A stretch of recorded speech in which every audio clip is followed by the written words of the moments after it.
Breaking economic news, the personal income report for the month of July. The consumer certainly has the wherewithal to go out and spend it because increasingly they are making it.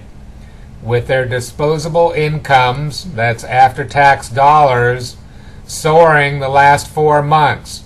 0.4% April, 0.4% May, 0.4% June, and now today 0.5% in July.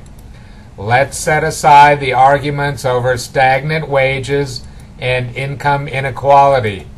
The consumer, workers united, one and all, have the cash to make the economy go.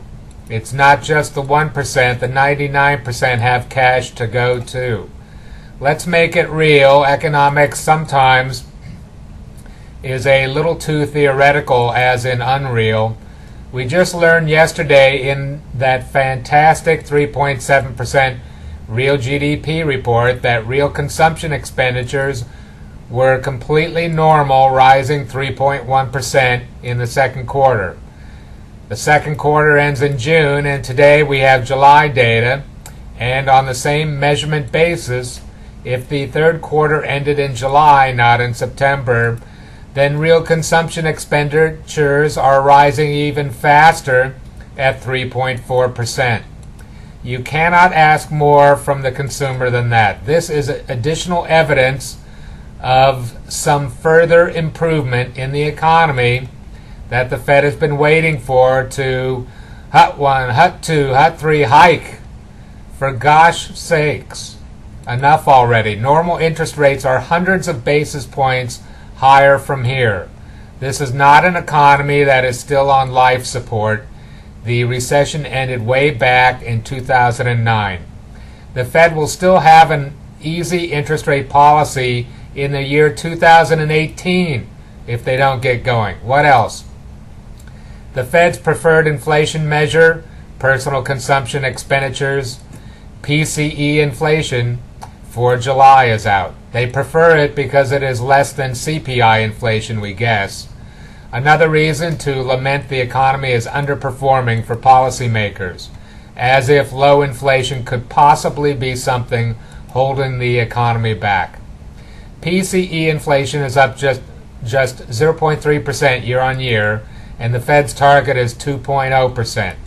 This is not a big miss, as headline inflation is this low only because gasoline prices plummeted last year.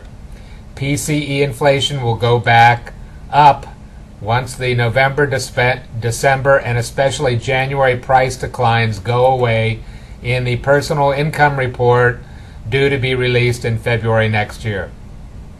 They wouldn't postpone liftoff to next February, surely, as that would be daft.